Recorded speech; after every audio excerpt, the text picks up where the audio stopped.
Stella, vous avez bien donné le cadre historique, le cadre actuel aussi de ce combat. Alors on va revenir sur Sète, sur la ville. Donc le thème c'est effectivement, nous on s'interroge sur comment rendre une ville plus égalitaire. Le serait-elle pas déjà où il y a vraiment du travail, il faut se retrousser les manches? Alors moi je pense qu'il faut se retrousser les manches parce qu'effectivement la ville égalitaire ça peut pas être un coup de vernis. Ça peut pas être juste un service, ça peut pas être juste une délégation, c'est pas possible. Notre politique municipale, elle doit être tissée de cette égalité, c'est indispensable. Et tissée de cette égalité, ça veut dire qu'effectivement, ça touche tous les actes que l'on pose, tous les services. Bien sûr, la politique de gestion du personnel, l'égalité homme-femme, l'égalité salariale, l'égalité entre tous les salariés, quel que soit le poste qu'on occupe, le respect, l'écoute qu'on peut avoir à tous les salariés, mais ça touche aussi l'accessibilité dans la ville, ça touche aussi l'espace urbain, ça touche aussi la solidarité, ça touche aussi les budgets, ça touche l'accès aux droits au logement, l'accès au droit à la santé, l'accès à l'éducation, etc. C'est tout ça l'égalité, et c'est pour ça qu'on ne peut pas se contenter de vernis. Oui, certainement. Alors on va peut-être rentrer justement dans des définitions, des termes plus concrets. D'accord. Peut-être parler de choses qui parlent à nos concitoyens. Qu'est-ce que vous auriez à dire là-dessus, Stella? Eh bien, alors qu'est-ce que j'aurais à dire pour prendre un exemple très concret? Là, moi, je suis arrivée à pied.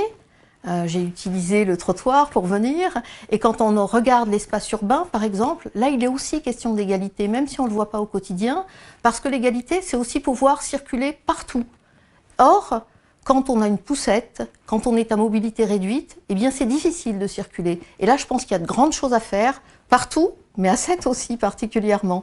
Il suffit de circuler en ville pour le voir. Il y a de grandes choses à faire aussi pour circuler à toutes les heures du jour et de la nuit.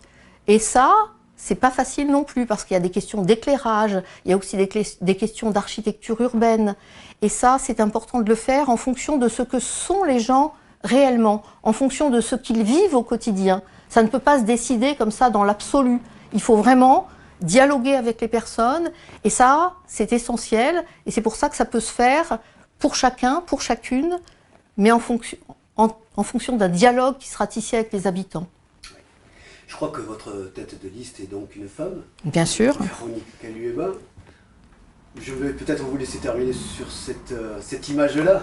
Oui, alors c'est important, effectivement. Je pense qu'il y a des tas d'autres questions qu'on aurait pu aborder, mais effectivement, on a peu de temps pour ça, j'en ai bien conscience. Mais l'école, il est question aussi d'égalité dans l'école, il peut être question d'égalité dans les budgets. Là aussi, comment on équilibre les budgets, comment on rend les budgets équitables en fonction de priorités. Mais effectivement, pour conclure, puisque le temps nous est compté, Pas forcément. On peut encore pas forcément. Se donner une rallonge. Donc, c'est vrai que sur l'école, par exemple, je pense qu'on a de grandes choses à faire. Bien sûr, l'éducation nationale fait le nécessaire, et je suis bien placée pour le savoir. Mais je pense qu'une municipalité, elle a toute sa place à prendre là-dedans. Effectivement, il y a des interventions qu'on peut faire en milieu scolaire, mais il y a aussi la formation que l'on doit à tous les intervenants qui sont au sein de l'école, à tous les acteurs. Et puis, il y a aussi le travail qu'on peut faire avec les parents. Et là, c'est essentiel également.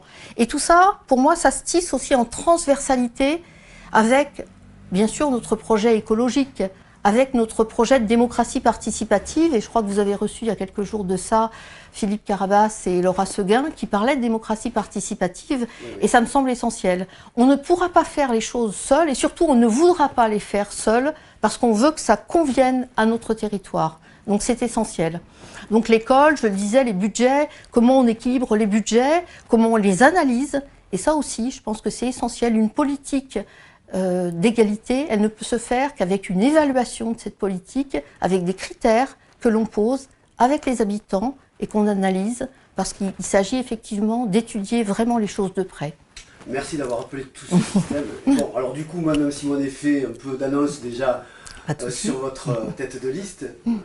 Oui, donc effectivement, une mère femme, déjà, ça serait très intéressant parce qu'on peut regarder juste les chiffres très très rapidement. Des mères femmes en France, c'est moins de 17%. Donc ça, c'est important de rappeler ces chiffres-là. Et d'ailleurs, je devrais dire presque mairesse. Je pourrais dire mairesse parce que le langage, c'est important. Et ça aussi, le langage, le symbolique, c'est important. On le voit si on regarde par exemple, là aussi, comme je suis venue à pied, le nom des rues à Sète. Moins de 4% de noms de rues avec des noms de femmes. Il y a le parc Simone Veil, la traverse Agnès Varda, il y en a très très peu. Donc ça aussi c'est important, parce que ça aussi, ça donne envie de faire vivre les femmes en ville et de faire vivre l'histoire des femmes.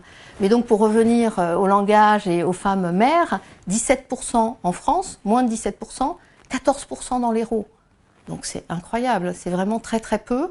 Donc effectivement, moi je me dis que sur une femme mère, avec une équipe unie, avec un projet, avec une diversité au sein de l'équipe, forte d'une pluralité dans notre équipe, eh ben moi je trouve que c'est un beau projet pour une ville égalitaire. On a bien senti cette énergie. Merci Stella. Merci.